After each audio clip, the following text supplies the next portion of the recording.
9h26, estamos de volta aqui com o Band News Amazônia, primeira edição, e agora a gente dá início à entrevista com pré-candidato à Prefeitura de Manaus. A gente dá um start nessa programação aqui no Band News Amazônia, primeira edição, porque nos outros programas da casa a gente já vem trazendo vários materiais, inclusive entrevistas com os pré-candidatos e as pré-candidatas. Hoje a gente começa aqui com Heron Bezerra, pré-candidato à Prefeitura de Manaus pelo PCdoB, que está aqui nos estúdios da Band News Difusora FM, gentilmente nos atendeu, agradeço mais uma vez. Não é a primeira vez que está aqui esse ano para falar de eleições e a gente fica muito feliz com a presença e com a possibilidade de poder levar ao público esclarecimento e levar os posicionamentos que as pessoas querem ouvir e querem saber de cada pré-candidato ou pré-candidata. É o início de uma série de entrevistas com os pré-candidatos e pré-candidatas, sempre no Terceiro Jornal. A gente vai anunciando nas nossas redes sociais e na programação as entrevistas. A nossa proposta foi ordem alfabética, e aí, quem não podia, a gente passava para uma outra data e foi seguindo para outros candidatos. Letra E, hoje com o Heron Bezerra, que está aqui conosco. Bem-vindo, seja bem-vindo conosco, Heron Bezerra, bom dia. Bom, em primeiro lugar, obrigado a você, Rafael, a Paula, os companheiros aqui da Band News, da Difusora. É um prazer sempre grande estar aqui e quantas vezes chamar, eu venho. A Paula brincava agora há pouco, você pode perguntar qualquer coisa. Eu brincava de volta que, tirando o número da minha cueca, qualquer coisa pode ser perguntada. Ele ficou preocupado em eu perguntar o número da cueca, olha só. Eu falei, não vai entrar esse tipo de pergunta pessoal aqui. Seja bem-vindo. Agora eu quero dar uma explicação inicial para a gente começar essa nossa prosa, como se diz na linguagem popular. Não haverá a possibilidade de candidatura de Heron e Marcelo Ramos, porque nós somos pré-candidatos, os dois da mesma federação. Então essa é a primeira coisa que todo mundo tem que entender. Hoje nós somos pré-candidato à federação do presidente Lula. A federação tem até junho para definir e resolver qual dos dois nomes será o candidato da federação. O Marcelo ficou chateado porque eu disse numa entrevista que eu não podia conversar com ele, porque ele, por enquanto ele era pré do pré, porque ele era pré-candidato do PT, que tinha 4 ou 5 candidatos. Ele, inclusive, depois reconheceu publicamente que eu tinha razão. Eu não posso conversar com a pessoa que sequer é o candidato do PT. Agora ele virou o candidato formal do PT. Portanto, o PT apresentou o nome dele, o PCdoB apresentou o meu nome para a federação, que é um partido único. Para efeito legal, isso é uma coisa nova, nem todo mundo entende. A federação, ela funciona como um partido único, embora os partidos tenham autonomia interna, mas é um partido único. Portanto, não haverá hipótese, Paulo e Rafael, de ter 2 candidatos. Não vai ter nunca uma chapa aqui com Marcelo Heron e Marcelo, não vai ter isso. Terá uma única candidatura da federação. Nós vamos resolver isso no tempo devido.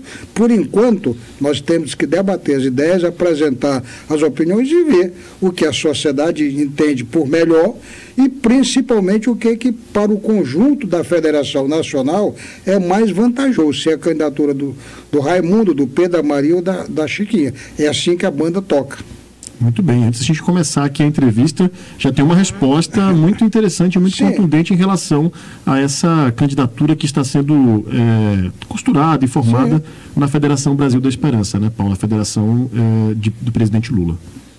Eu vou tentar começar aqui, rapidamente, fazendo um preâmbulo sobre a direita e esquerda e sobre tudo que tem ocorrendo aqui, vem acontecendo no Brasil, principalmente a partir de 2018, toda essa disruptura política que nós tivemos, e a direita, extrema-direita, ultradireita, aprendeu a se comunicar muito bem com a sociedade. A esquerda ela tem ficado aquém dessa comunicação. E isso, obviamente, levou Bolsonaro ao poder e, em 2022, levou ali, pelo menos, quase ou mais da metade do Congresso parlamentares ligados à direita e extrema-direita, que defendem algumas questões, inclusive, absurdas, que a gente sabe aqui. O que eu queria perguntar do senhor? O PCdoB foi fundado pelo senhor e o Marcelo Ramos disse o seguinte, que a esquerda ela ficou para trás porque não aprendeu a se comunicar, porque também não permitiu que outras novas, e eu não necessariamente está ligado à idade, lideranças novas surgissem para poder dar continuidade ou até mesmo andar com a modernidade da comunicação e junto até fazer ali mais a concorrência à direita, extrema-direita, e ficar melhor posicionada nessa polarização, que não é boa para o Brasil, deixando muito claro, né, o que os cientistas políticos já apontam. O que está faltando hoje para a esquerda se posicionar melhor na comunicação? Eu acho que Marcelo Ramos tem razão, porque o PCdoB não deixou que novas lideranças surgissem para poder também trabalhar nessa comunicação. Bom, primeiro tem várias novas lideranças no PCdoB, várias, né? Mas com voz, como o senhor? Tem, até talvez mais do que eu. Nós temos uma secretária nacional da Amazônia que é do PCdoB, está lá em Brasília. Nós temos a Vanessa, que é uma liderança... Mas já da sua época, né? Não é da minha época, a Vanessa é uma mulher de 60 anos de idade, uma criança, para os padrões de hoje, uma criança, né? Você está entendendo? Estou falando de nós temos 25, nós temos toda uma geração, Priscila, liderança da NPG, nós temos um moleque, o Juan, com 17 anos, o Wender, com 17 anos de idade, que acabou de lotar o auditório da Universidade Federal do Amazonas, no Congresso da UESA, com 1.000 pessoas. É uma liderança jovem do PCdoB, 17 anos de idade. Portanto, tem um monte de gente que naturalmente, necessariamente, não estão todo dia na mídia por razões óbvias. Eles têm outra pauta e nem sempre a pauta da imprensa interessa a esse tipo de assunto para a imprensa. Embora ele seja presidente, acabou de se eleger presidente da UESA, entendeu? Reconstruindo a UESA, que é a Organização dos Estudantes Secundaristas. E olha, esse negócio de novo velho é uma coisa meio delicada que a esquerda não aprendeu, porque o Bolsonaro é a maior liderança da direita e é velho. Então, isso já. Não, mas por isso que eu falei, não tem a ver com idade. Exatamente. Não então, tem a ver com idade. Aí sim, não, já derruba. Não é um etarismo aqui, não. Exatamente, porque isso já derruba. Mas ele foi uma nova liderança. Já derrubaria por arrancar dessa tese. Não tem a ver com idade. Qual é a questão de fundo? A questão de fundo, aí sim, eu vou entrar num debate aqui mais de fundo mesmo. Ideias absurdas, como a que o Bolsonaro defende, sempre existiram na sociedade. Elas ficam apenas represadas, tal qual água quando encontra uma barreira. Mas se você tirar a barreira, ou em algum momento tiver uma chuva maior, ela ultrapassa a própria barreira e acontece que a tragédia que está ocorrendo, por exemplo, no Rio Grande do Sul. O que tem aqui na Amazônia, regularmente, que a gente conhece. Portanto, para mim não tem nenhuma surpresa o surgimento de pessoas como o Bolsonaro, como o Zelensky na Ucrânia, como o Milei na Argentina e tantos outros.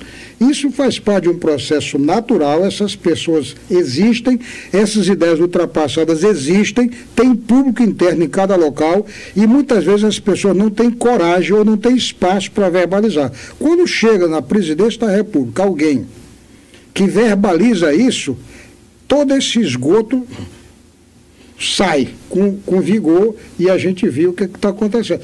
Por outro lado, você começa a perceber, e isso é que é importante na política, a gente perceber não o retrato. Não o retrato, porque o retrato é o momento, mas qual é a tendência do filme. E você viu um ato grande na Paulista, mas depois um ato pífio no Rio de Janeiro, um fracasso aqui no lançamento em Manaus, e aí vai por aí afora. Então, esse tipo de onda é também ocasional. Por que, então, que a esquerda perdeu, tem dificuldade de comunicar? Eu acho que não é só dificuldade, embora isso seja normal, tem esse probleminha, mas isso é secundário. Para mim, o mais importante é o que dizer. Eu vou dar um dado para vocês aqui. O mundo hoje é um mundo rico. A riqueza do mundo, se você dividir a riqueza do mundo pela população adulta, dá R$500 mil aproximadamente por ano. Significa, sabe o quê? Que todo mundo poderia viver no socialismo já.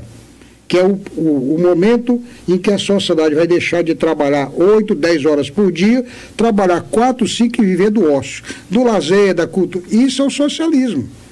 O socialismo que eu advogo é exatamente isso, é um país rico, com as pessoas trabalhando pouco, fisicamente, e as máquinas trabalhando à vontade para você.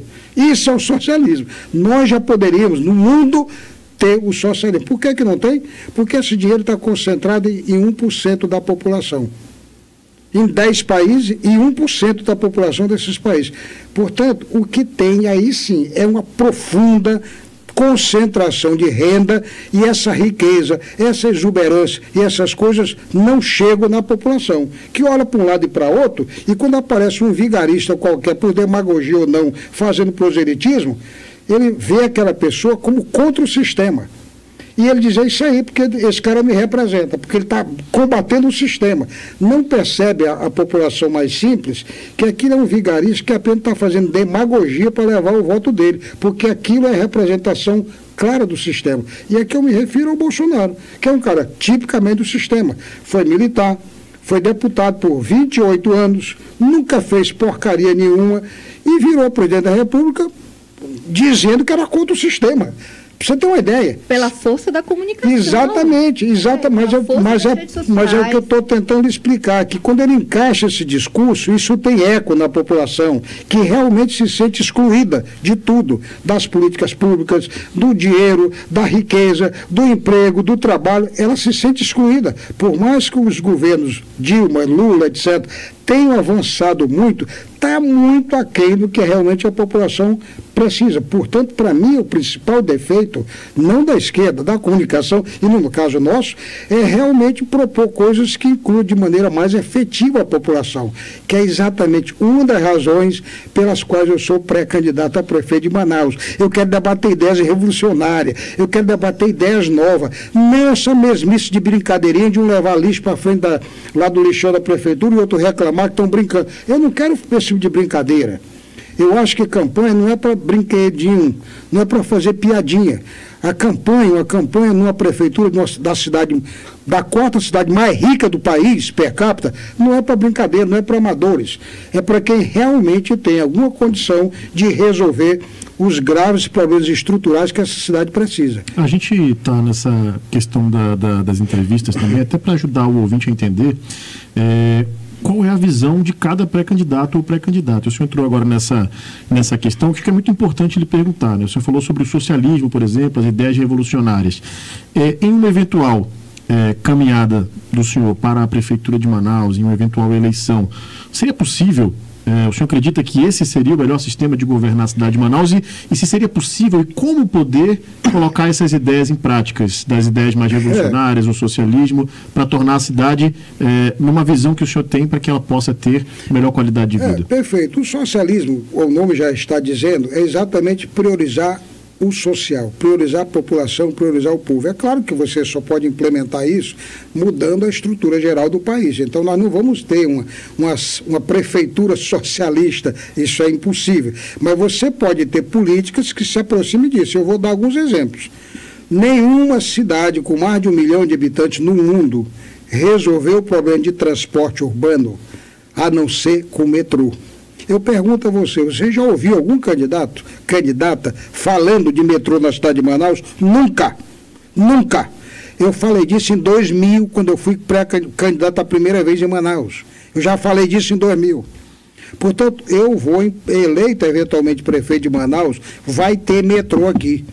Herói, isso é muito caro. É caro sim, eu vou abrir uma concorrência internacional. Eu não vou endividar a prefeitura, não, embora a prefeitura tenha caixa e possa se endividar. Ela tem uma situação financeira saneada e ela pode se endividar para fazer isso. Financiar, emprestar, etc., no BNDES, Banco Mundial, mas eu nem vou fazer isso. Eu vou abrir uma concorrência pública internacional para garantir o metrô na cidade de Manaus, de norte a sul, de leste a oeste, para todo lado. Porque você ou qualquer pessoa que está nos ouvindo não vai deixar o carro em casa enquanto não tiver um transporte de qualidade. Essa que é a verdade. Portanto, se fala em descarbonização, de engarrafamento, só tem como resolver com transporte público de qualidade. Isso só resolve numa cidade desse tamanho com metrô. Não adianta botar mais ônibus. Você apenas vai engarrafar o conjunto das ruas que já são becos. Segundo, no mundo inteiro, os viadutos, as passagens de nível são feitas para aumentar o fluxo. Em Manaus é para complicar o trânsito. Eu vou dar exemplos. Passagem de nível da Civaga, sim, com a Constantino Nery ali na altura do Círio Libanês. Vocês todos conhecem. Ali vem 4 pistas, chega ali e vira 2. Eu te pergunto, você está enfiando 4 pistas em 2, qual é a consequência? Engarrafamento de ponta a ponta. Bota os sinais embaixo dos viadutos. Eu pergunto, isso é estupidez ou é má fé? Se gastou dinheiro, mais dinheiro, para não resolver o problema, Então, isso é incompetência de gestão. Agora, eu vou para mais adiante. O meu slogan principal, incoerente com isso que eu estou te dizendo, que a população tem que ser a prioridade de uma política socialista, é a vida em primeiro lugar. A vida, Rafael, é o seu maior patrimônio. Você, morto, não interessa teu emprego aqui, não interessa tua casa, teu salário, nada interessa para você se você estiver morto. Para quem está nos ouvindo, o maior patrimônio dele é a vida. Como é que eu pretendo resolver isso? Primeiro, com segurança ostensiva para a população e com comida.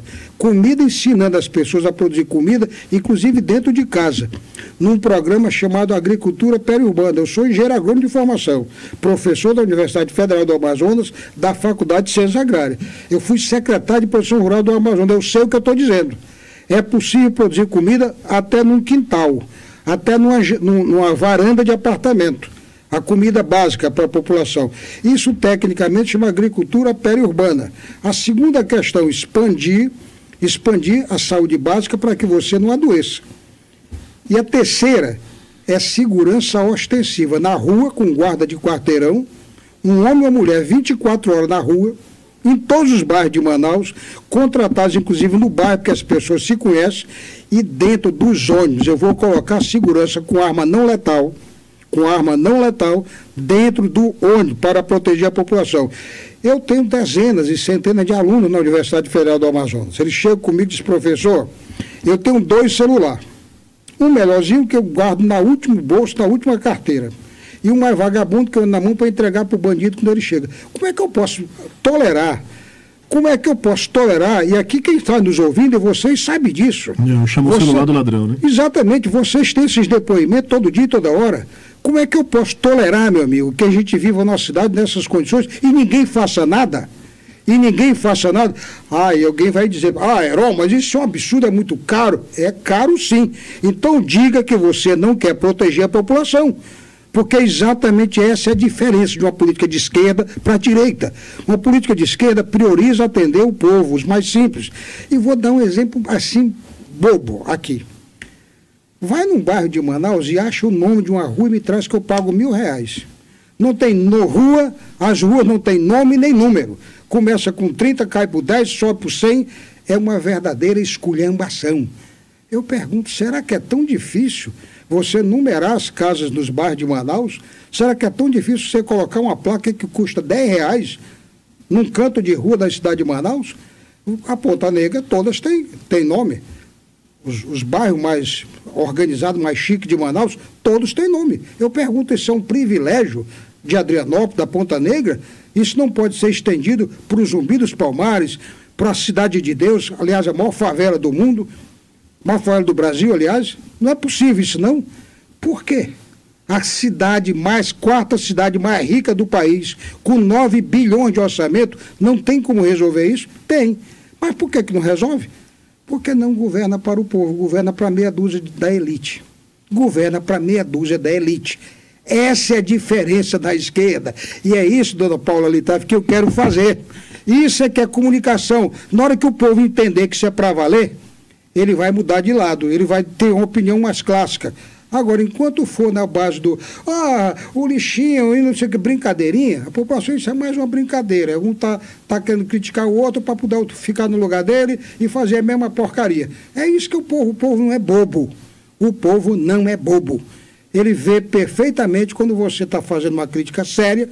Eu vivi 20 anos como parlamentar. Não tem uma crítica minha pessoal a ninguém. E não tem uma crítica que eu tenha retirado da minha vida. Sabe por quê? Porque eu nunca fiz crítica a ninguém por gracejo pessoal. Eu critiquei sempre os governantes e as políticas que eles apresentavam. O ex-governador Amazonino Mendes, quando deixou de ser governador, eu não tocava mais nem no nome dele. Acabou. Minha discussão com ele não era pessoal, era de governante. Gilberto Mestrinho, a mesma coisa. Mudou, deixou de ser governador e encerrou o debate. Eu não faço críticas pessoais a ninguém e não vou fazer na campanha. Eventualmente, oficializado como candidato da federação, não terá crítica pessoal a ninguém, mas eu vou bater duro e confrontar minhas ideias. E essa é uma das razões pelas quais eu não tenho nenhum interesse em retirar a candidatura. A federação decida quem será o candidato. Pré-candidato, o governo Lula ele está dialogando e passou a dialogar com direita, esquerda, centro, desde o início da gestão, desde inclusive a aprovação do projeto de lei que fez a mudança, né, a transição. Perfeito. Hoje nós temos ministros ligados à União Brasil na gestão de Lula. Caso o senhor seja, de fato, aí eleito prefeito de Manaus, o senhor vai dialogar com a direita, com o centro também? Embora aqui a gente não tenha o centro, mas tem o chamado independente, o grupo independente. O senhor poderá ter, por exemplo, um secretário de direita ou só vai priorizar os secretários que tenham ligação com a esquerda? Bom, em primeiro lugar, eu dialogo com todo mundo, fiz isso como secretário de Produção Rural. Então, eu não estou falando aqui de ouvir dizer ou de promessas vãs. Eu sempre pratiquei isso. Você não vai encontrar um servidor na Secretaria de Produção, onde eu fiquei lá por 7 anos, que te disse, o Heron me retirou de cargo tal, porque eu era de direita, eu era... Nenhum. Aliás, eu brincava com ele, meu neoliberal, vem cá. Na época tinha muito neoliberal ainda, hoje acabou, ficou sem moda, né? Eles desapareceram, mas tinha muito neoliberal, pessoal tocando, todo mundo ficou lá. Eu nunca tive dificuldade de trabalhar com ninguém. Meu critério é técnico, é profissional. Se funciona, fica. Se não funciona, pode ser meu amigo pessoal, o militante mais ardoroso do PCdoB. Meu amigo, não dá, porque você não tem condições de tocar isso. Vai cumprir outra tarefa.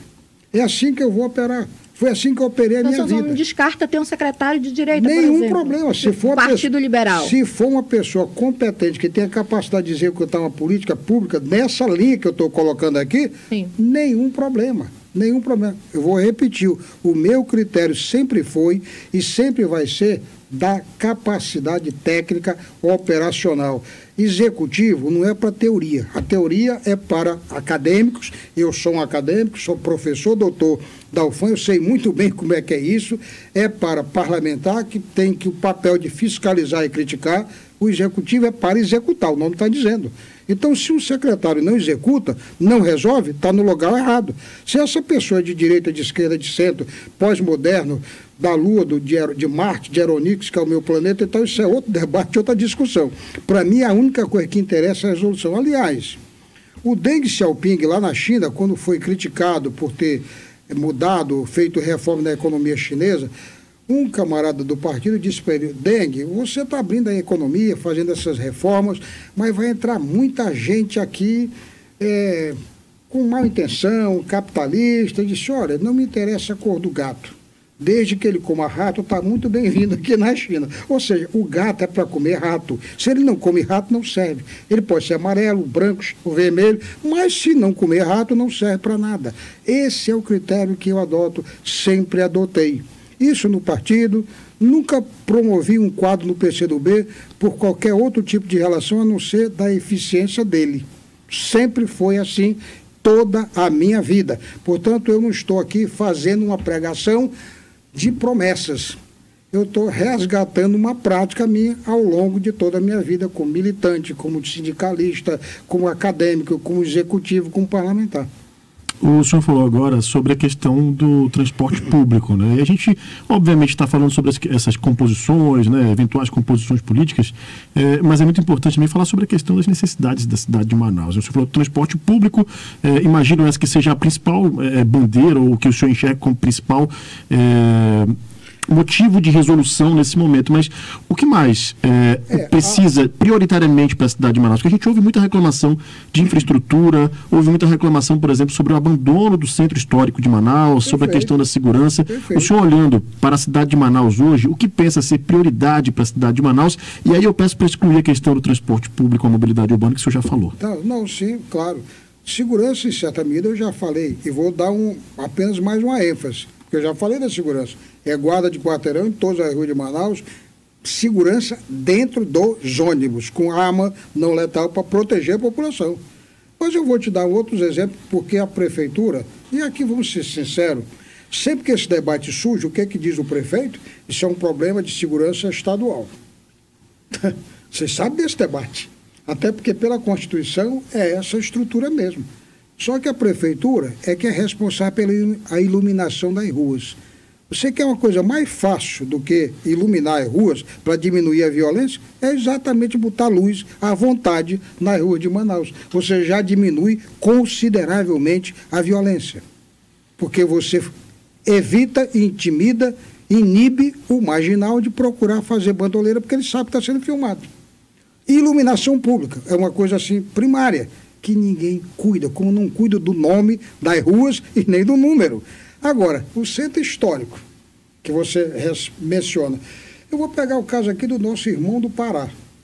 Vocês devem conhecer, Belém recuperou integralmente a orla deles e hoje é um centro turístico de grande repercussão econômica, de vitalidade econômica para a cidade de Belém. Eu pergunto, qual é a dificuldade, repito mais uma vez, da quarta cidade mais rica do país per capita, que é Manaus, fazer isso? É incompetência? É falta de compromisso com a população? É as duas coisas somadas no meu modo, na minha modesta forma de entender. São as duas coisas. Porque se eu revitalizo esse centro, você está gerando emprego. Primeiro, nós vamos gerar milhares de empregos, por exemplo, com o metrô. Nós vamos gerar milhares de empregos.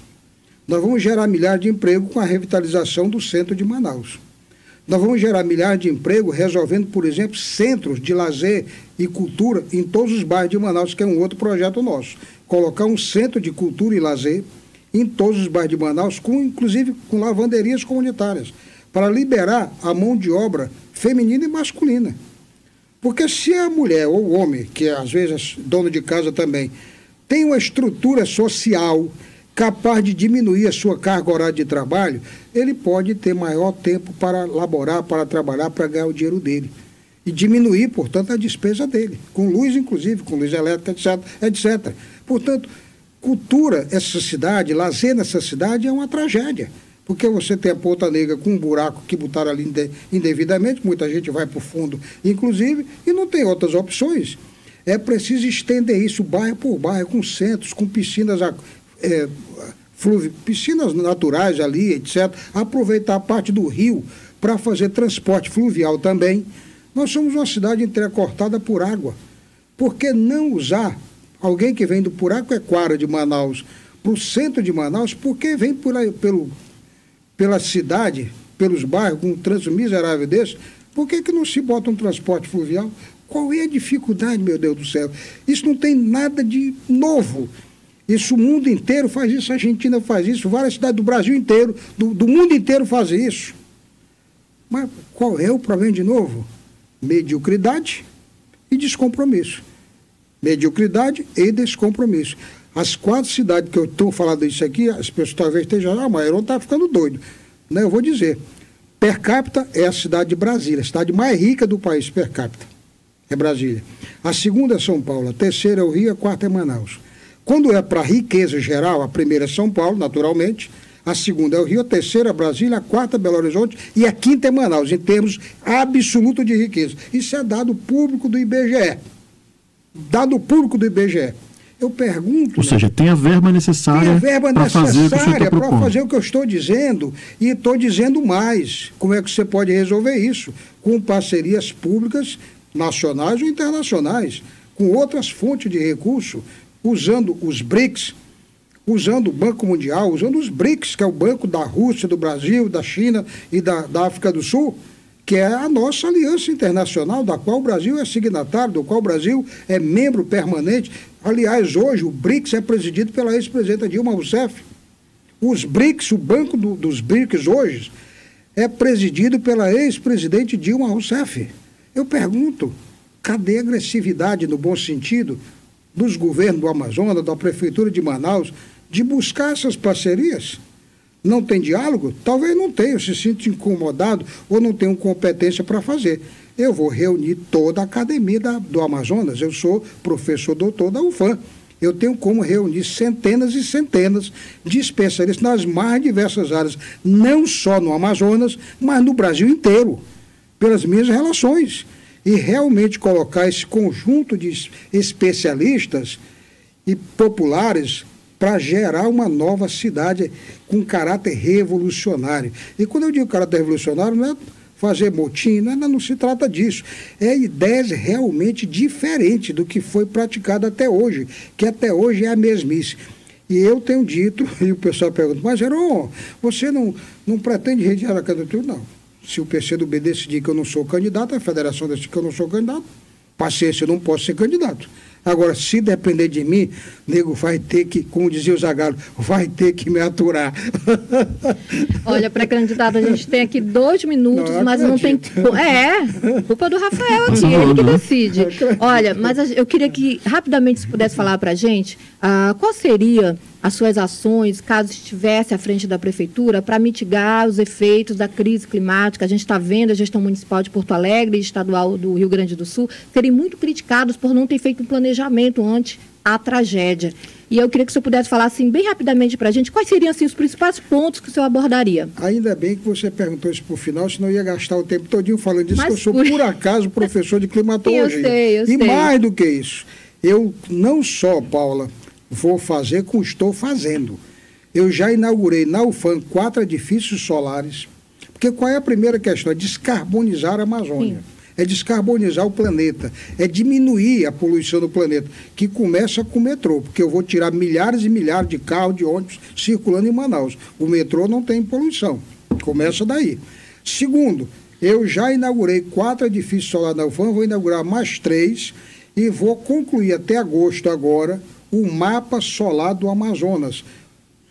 Traduzindo em português, eu vou apresentar para todas as prefeituras e para o governo do estado e para o governo federal onde é que tem potencial e qual é o potencial de cada município, para que nós possamos mudar a base energética, a matriz energética de todos os 62 municípios do Amazonas, se desejar, para energia solar. Por que solar? Porque nós não temos vento, então nosso potencial aqui não é eólico e nós não podemos fazer hidrelétrica porque inunda muito. Balbina é uma tragédia. Então, nós vamos ter uma política agressiva, no bom sentido, de energia solar em todas as casas de Manaus, para diminuir a conta da população, descarbonizar o planeta e diminuir essas tragédias que tem.